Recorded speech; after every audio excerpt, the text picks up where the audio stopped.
You've read the hit series Gods and Gears? Now explore the extended universe in HAMMERELLA. Stranded and raised on a world designed to kill her, she finally escapes, only to find herself in the midst of a galactic war. Will she be able to survive? Will she figure out her new powers? Join our Indiegogo mailing list to find out. Before we get started, I thought I'd show you a little close-up of the HAMMERELLA illustration that we did earlier this week. This was a panel from the book that we turned into a pinup. And I don't know if it's going to be a print or something like that, but I do have a video for this coming later in the week. And if you haven't signed up yet, hit the link below, sign up on the HAMMERELLA mailing list, stay up to date on the campaign, which should be starting in about a week. And also you get the chance to win free art, but I'll talk about that later. Right now, it's time for Late Night Inks. If I said a chance, we'll take it. Read us any rules, we'll break it. We're gonna make our dreams come true. Doing it our way. Hey homies, what's up? Ryan Wynn here with another episode of Late Night Inks. And as usual, we have a very special guest with us. But this is a doubly special guest because I believe this is the first Jack Kirby character we've had on board. Thinking, I believe so, but one of you guys will let me know, or I'll look later and find out if I'm wrong. This is Etrigan the Demon. And he comes from a series of some of my favorite books by Jack Kirby called The Demon. And one of the reasons they are my favorite is that Mike Royer is the inker. Let's take a quick look. So you can get yourselves this Jack Kirby Pencils and Inks Artist Edition, or Artisan Edition from IDW. It's got the first issues of the Demon, Commandi, and Omak. The inks by Mike Royer. He also did the lettering. Now, some people love Joe Sinnott as their favorite inker for Jack Kirby. Mike Royer's my guy. Mike is still around. He's up in the Portland area, so hopefully he is safe with all the fires going on and stuff like that. I'm sure he's doing fine. But anyways, let's get to this. And what is this? This is an ink-along. And what is an ink-along? Well, it's exactly what it sounds like. You can download this image in the link below, and you can throw it into your digital program or print it up yourself and ink along. And you can ink along with me at my rapid fire pace, or you can take your own sweet time and do as you like with it. Now we're going to start a little differently tonight. We are going to start with a template and a marker, which I was not quite ready for. Thought I had the marker with me, but no, I didn't. I'm going to use a slightly blunt Sensations brush marker. We're going to line up our template here. Looks like my template broke recently. Must be one of those times you've heard on the videos where I knocked it off. So what we're going to do there, in hopes of correcting for that, start on this side. Oh, I was out of frame. Sorry, folks. Start on this side, bear down pretty heavy, get a little thinner if you want, or stay the same thickness as you go to the top. I'm trying to stay really bold on this guy. Or girl. I don't know what his medallion is. Alright, there we go. Now one of the reasons I want to start with that is because we're going to have lines breaking off that, and we'll know where to start. Alright, brush was behind my ear. We got our 8404 from the Raphael company. We are putting a little water on the brush, then we dip the brush into the inkwell about 2/3 to halfway. You don't want to go too far up. Sharpen your blade by wiping it on a scratch piece of paper, or sharpen your brush. We're not using a nib today. All right, got the camera, trying another position, slightly different with the camera. I want it to be as close to what I see as possible without getting in my way. Okay, we're going to make sure this brush is loaded up. It took us a few minutes to get started tonight. Sorry about that. Let's go. Bear down nice and heavy on this. This is his cape sort of flowing up around him.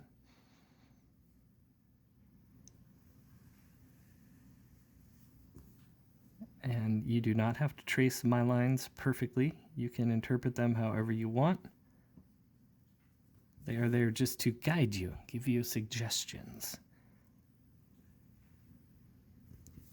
All right, so the next thing we're going to do is we're going to hit this long chin line underneath his chin. Said the word chin too many times there. All right, now we're doing what's called the contour or the holding lines. And these are sort of the lines that outline the shapes or the figures. And I am really enjoying the flow of my brush today.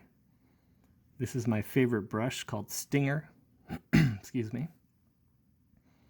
Call her that because of how sharp she is. All right, so I'm always staying away from any wet points too. There'll be wet points usually at the start and stop of your brush lines. Sometimes in the middle, but it usually dries pretty quick. So when I went to do this earpiece, instead of turning like this and risking hitting any of those spots and smudging, we spin the board around and attack it from that side. But now we can get back to our contours. There's lots of different verbiage or terminology for all of these things. I'm just going to tell you the ones I know or the ones I was taught. So 2 different studios I worked at, they had 2 different names. So I think it was Danny Mickey's studio called these contours, and then when I went to work with Weems and excuse me, John Livesay, it was holding lines. So I call them both, and animators call them different things, different studios call them different things. So there's not really a right or wrong on those. Most of the time people know what you're talking about. And by doing this approach, you sort of isolate the pieces that are in your illustration. So this one we did the medallion, we're doing the head, and then we're going to finish up the cape. And that sort of defines the 3 aspects of this piece. Sorry, I got to make sure I'm in frame with this new camera angle. We may end up having to move it. All right, so line up your shots, short or long, very quickly. You don't have to do it quickly. I do it so quick sometimes you don't even notice. But I plan my shot. That's where we're going to end. And we start here and we sweep up that way. And if you just use the lines as suggestions, you don't have to be so nervous about following the flow perfectly. All right, so we have a few more cape lines we want to do. And cape lines is not any sort of technical term. Those are just the lines on the cape. So we're identifying folds in the cape, and then these shadows are the place where the cape is dipping in and creating a cast shadow. So our light source is coming from above and slightly to our left, his right.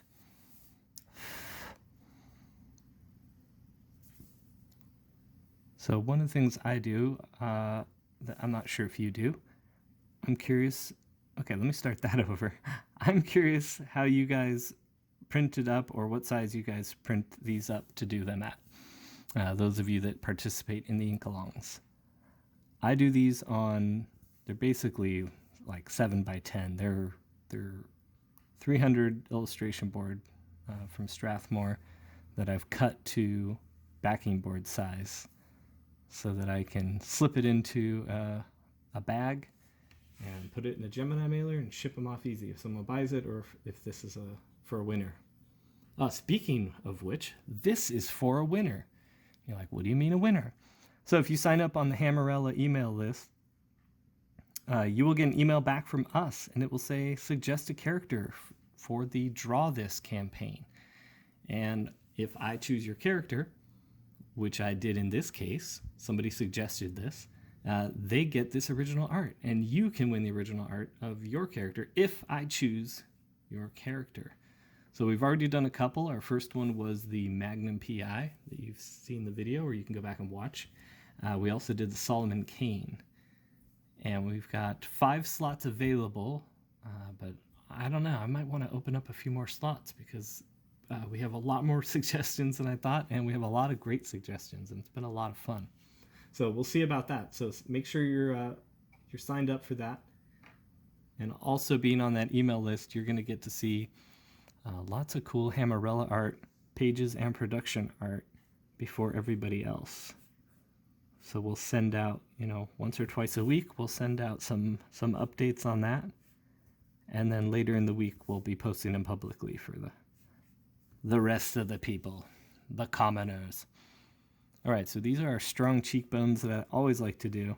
We're going to go a little heavier on this side because it's the shadowed side. But you can go ahead and break it up a little bit like that. Excuse me. Yeah, I've been going really strong on these jawbones. It's something I kind of picked up from, most comic book artists do that, but the way I did it is, the way I do it, I'm sort of inspired by John Romita Sr. and a little bit by Junior. Junior's one of my favorites. I did get to work over Junior once. That was a fun experience. What was that? That was an Eternals project. I was working for Danny Mickey's studio, and Neil Gaiman came on to write. I want to avoid this, but I think I can. I think I can get this horn and avoid that.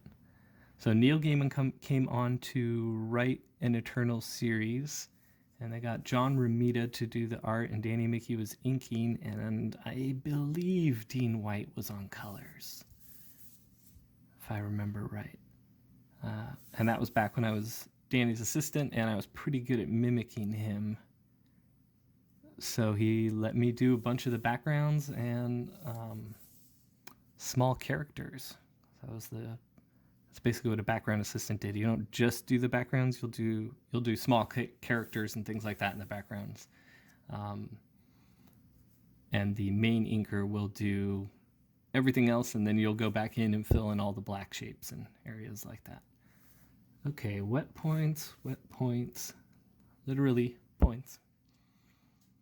But I do have a funny tale of lessons learned.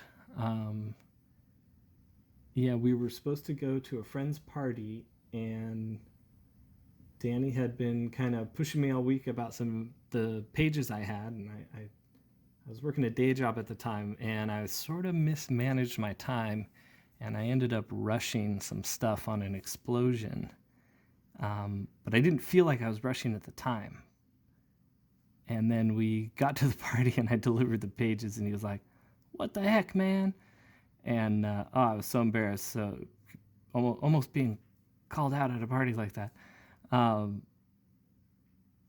So that really taught me to always double check your work, and even if you got a place to go, you got to make sure that the work stands up.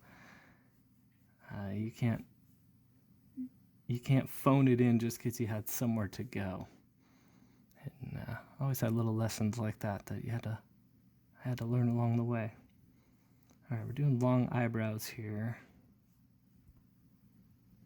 And I'm going to do these. I have pencil lines, like rendering lines, shading that in, but I'm going to go really solid black on these eyebrows. We're going to feather in the lines and break it up so it still reads as hair, like this, but I'm not going to do my usual where there's a ton of lines on each eyebrow. You can open it up as you go in like that, because eyebrows kind of do that. And then we'll do the same on the other side. You can sort of do these little whips. It looks like I'm going just thick to thin, but I'm doing a slight thin to thick to thin. That I tend to get a little more control from the brush that way. I'm going to beef up some of these lines. Doesn't have to match that side perfectly, but you want to kind of match some of the line weights and the weights of the bleeds and how they break up, if that made sense. So like I was saying, I learned you never phone anything in, and especially if you're doing indie work on your own, don't phone it in, man. There's no reason to rush anything. Take the time to do it right, unless you're giving yourself a purposeful deadline on something. But if you're working on something, just take the time, do it right. Even if you have certain goals that you've set, like you want to get a panel done a day or a certain amount of a pinup done each day after work, give yourself realistic goals with the energy that you've got and stuff like that. I used to give myself way too many goals to accomplish too quickly, and then I was way too hard on myself. Now, you do want to keep pushing yourself always, but you don't want to be a ridiculous drill sergeant that is completely unforgiving of yourself, which is what a lot of people do to themselves. All right, how are your eyebrows looking? I'm pretty happy with these eyebrows. All right, now we're gonna come across here, line up our shots, and oh, my brush is getting a little dry there. Gonna go for a rinse, and then I wipe off a lot of the water on the inside of the water jar. Then, as I said in the beginning, we do a dip of 2/3 into the inkwell, sharpen the brush on the edge, on the inside edge of the jar, maybe your scratch paper on the side, and then let's get back to it. I'm going to avoid that line that I started for a second, and I'm going to find a rhythm here with those folds, and then the under eyelid sort of closing up there. And then he's got these little crow's feet, if you will. And you will. I know you will. All right, and then he's got a big, almost like gorilla kind of mouth, like a mug face going on. It's very Kirby, and it's one of the characters that everyone that draws him very on model, and it looks like a Kirby character, where everyone that draws Mr. Miracle, tends to draw him in their own way. Same with a bunch of other Kirby creations. But for some reason, the iconography of the demon of Etrigan is so powerful that everybody draws him the same almost. Slight costume changes, but for the most part, he's always really on model. One of the very few characters I've never seen a version where I was just like, what is that? That's not how you draw him. And one of the first places I ever saw him, because I know I'm old, but I'm not old enough to have seen the demon when it was coming out. So in the mid-'80s, Jim Starlin, writer, Mike Mignola, artist, did a book called Cosmic Odyssey. Actually, I got an issue of it right here. And this was one of the first books. Actually, it was the first book that introduced me to these two characters. I think I'd seen Orion in a few things, but I wasn't a big DC fan. I did know about Dr. Fate because I had seen him.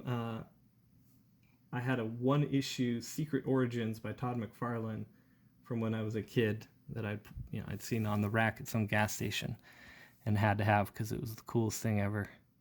So I knew who Dr. Fate was, but I'd never seen the demon, and that was a cool series. And Mignola really draws on Kirby's influence in that series.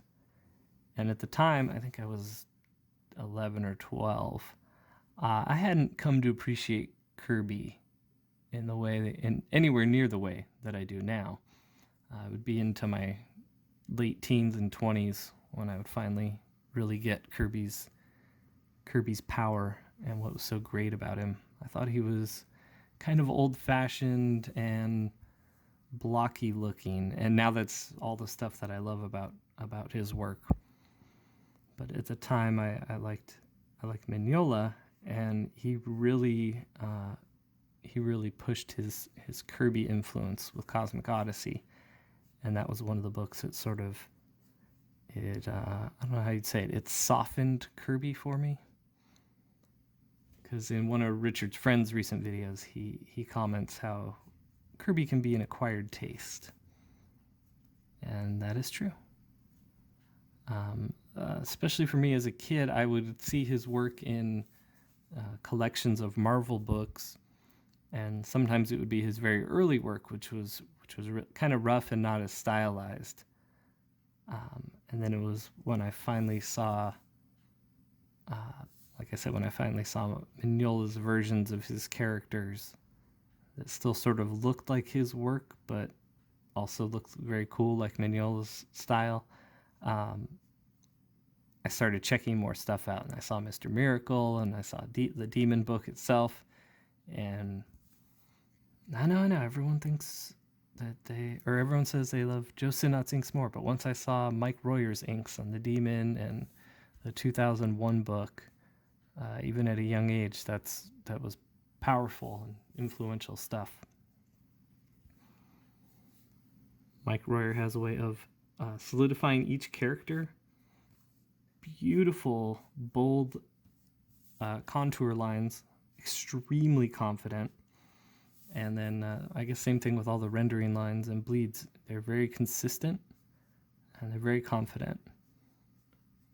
And he, like I said earlier, he's still around. I'd love to interview him. He'd be somebody that'd be a lot of fun to ask questions about tools, especially. That's the thing I always like to ask older artists, because I came up using my grandfather's tools in his studio, and even inks that were 15, 20 years old that he had in his studio in the 80s were exceptional. They were great inks compared to kind of how the inks are today.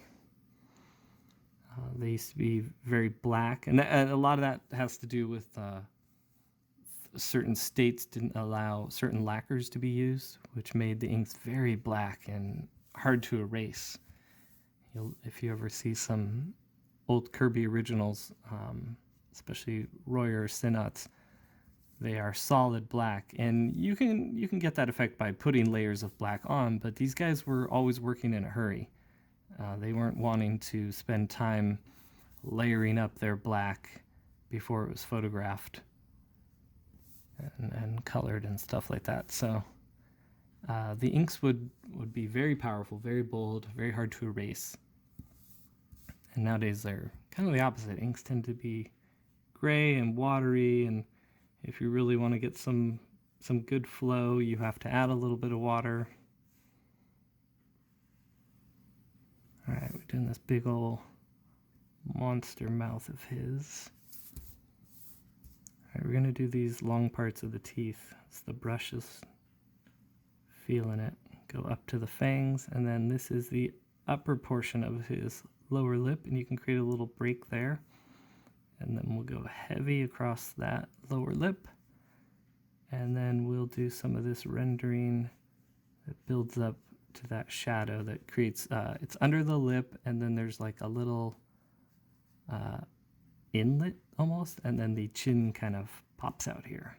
So that's what that form is about. Now these you can whip around like that.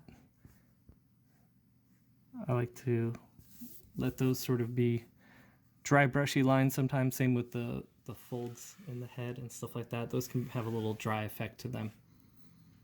All right, let's give the brush some water. Let's give the Ink King some water.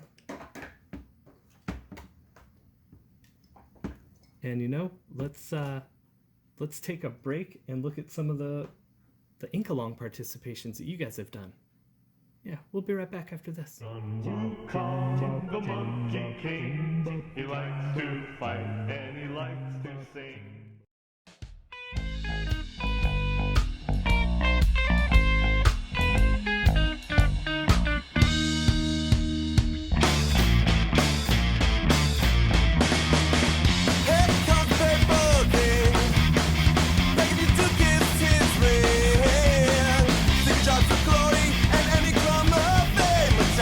Without a hint of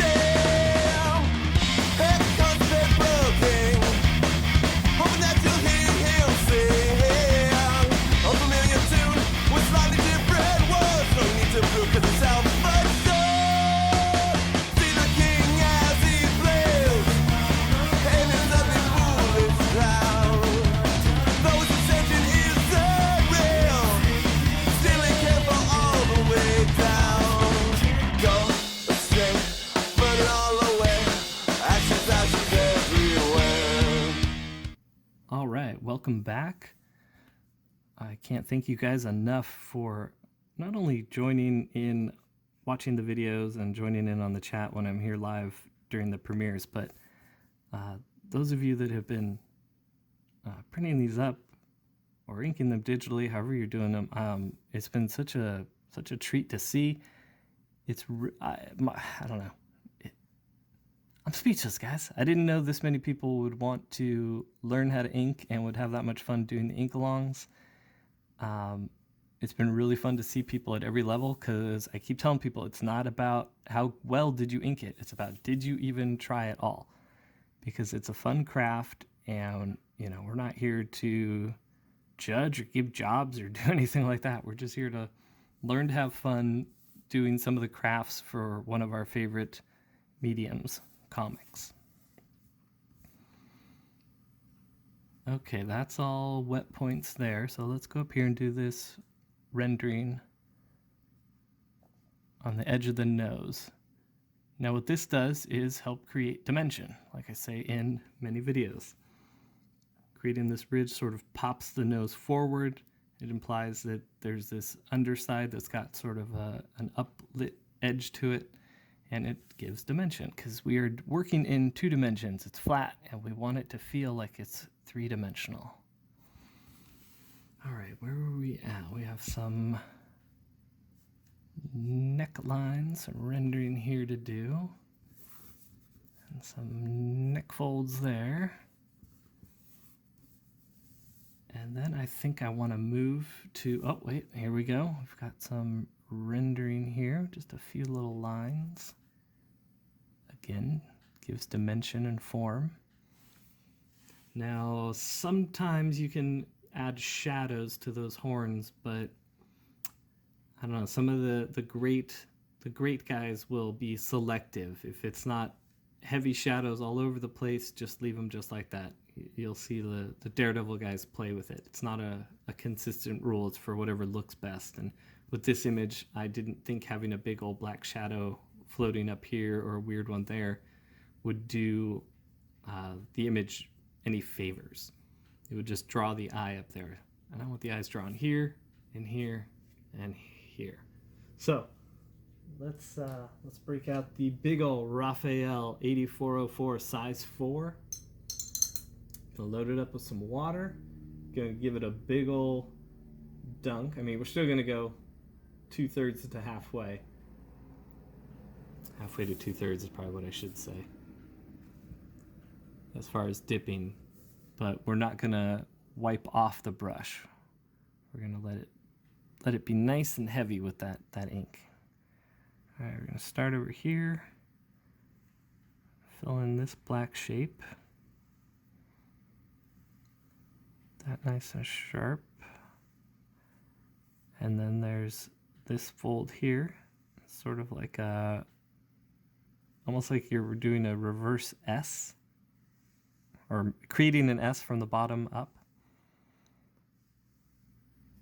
So all of our lines, whether you're creating the contour lines or filling in the black, there's always going to be a shape and a form to the line and a destination. All right, load it up heavy with ink. And we want to end there. We're going to start down here. I'm going to go really, really thick there. Now you want to avoid scrubbing with the brush. Even if it looks like I'm doing that, I'm lifting up. I'm only going in the one direction, that way. And always be so mindful of where your ink is wet.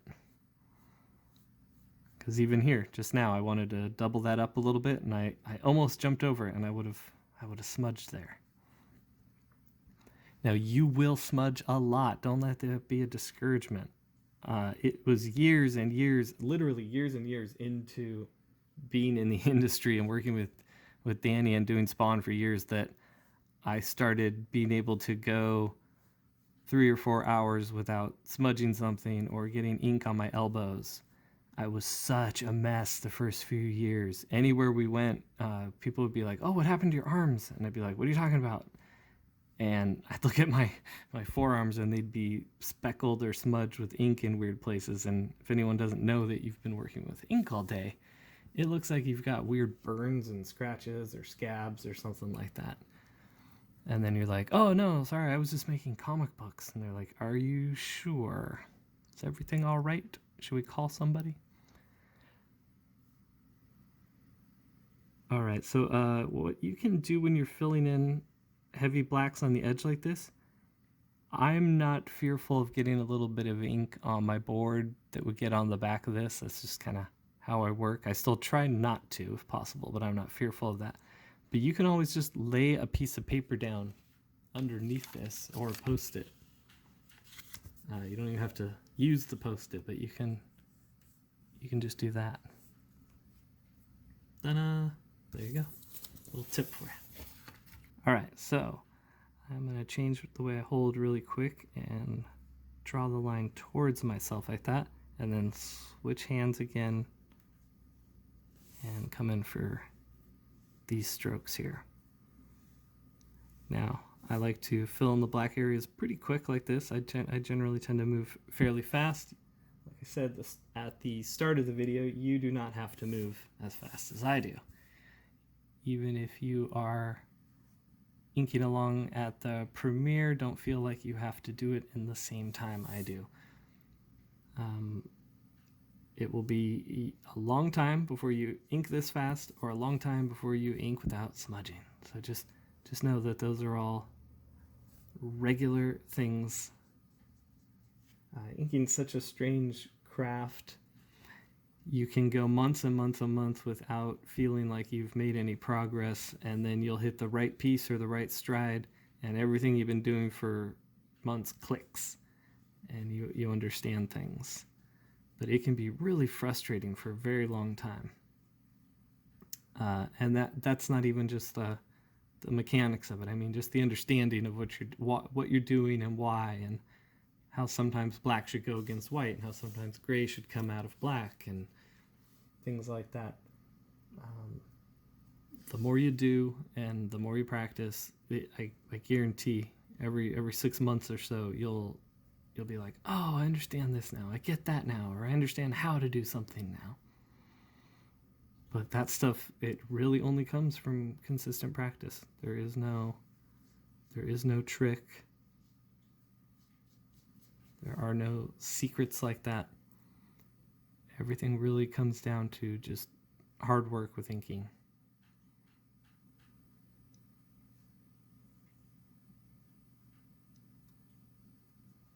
All right, we are doing pretty good.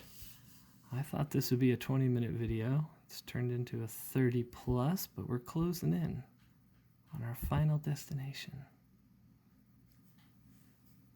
And I don't know who's gonna get who is the lucky winner of this yet. I am picking these blindly. We have our list that we're making of all the character suggestions, and we're taking everyone's names off, and then I'm just picking based on the character I want to draw.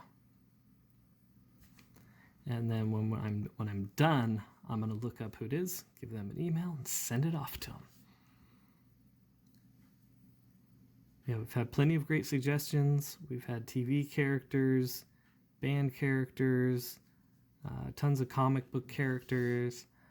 I'd like to get some more real world suggestions. We had some movie characters suggested. That was fun. And I might choose one of those, but I don't want to say who they were yet. I guess that doesn't matter because I don't know who the person was. So one of the ones was Egon. And I know somebody in the chat here told me that Egon was their character, but don't tell me if that was you again, because I don't want to pick any favorites or anyone to think I'm picking favorites. But yeah, I thought a Ghostbuster would be really fun to do. All right, now I've given myself a little bit of a problem. I should have filled in the black shapes here, here, here, and here first, because now everything around this is all wet. This side is drying up a little bit, and you know what we could do? Now let's take a closer look. Okay, these parts are dry to the touch, but I see some wet points here and here. And what we can do is take a Post-it, and I'm gonna put the sticky part of the Post-it down here and stick the paper so it can't slide, and I'm going to lay it flat over that little wet point there. And that works as a little bridge for my hand to get up here and do this. There we go. So now I'm pulling the lines towards me because I have to, or normally I like to pull the lines away, but this is my best way in and my best form of attack on this. And it's working. There we go. Now here, this, I will get to push the line away from me, as I like to do. There we go. And when you're going to fill in an area black, if you know you're going to fill that in, do the outlines around that area nice and thick, because then you can come in with a heavy brush and not worry about, basically coloring out of the lines. So here we're going to be a little more difficult because of that, what I just said. I should have gone heavier on the lines for the teeth. That way I don't have to be so delicate when I'm spotting the blacks like this.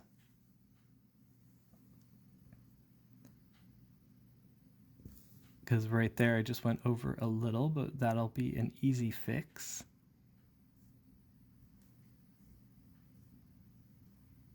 Because we work in black and white, and don't be afraid to use the white. All right, now we can pull this little helper away. We'll fill in this cast shadow from the head, and this is one of the indicators of where the light source is coming from. Is it's heavy on his left, our right, and below. So that means the light is coming from his right and above. Let's break out our trusty sensations for our signature. So you go ahead, ink my name, and then bam, add yours below. And if you'd like to have yours shown or let me see what you've done, go ahead and hit me up below or on Twitter at RyanWin. And one favor I'm going to ask everyone, if you do participate and you want your work shown, put your @ across the bottom here, nice and legibly, so that I can show it off to people. And here we go. Here's our demon, Etrigan.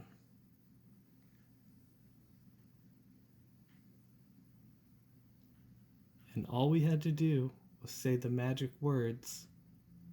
On gone the form of man, rise the demon Etrigan. All right, thanks for watching, everybody. And until next time, take care of yourselves, take care of each other, and take it easy.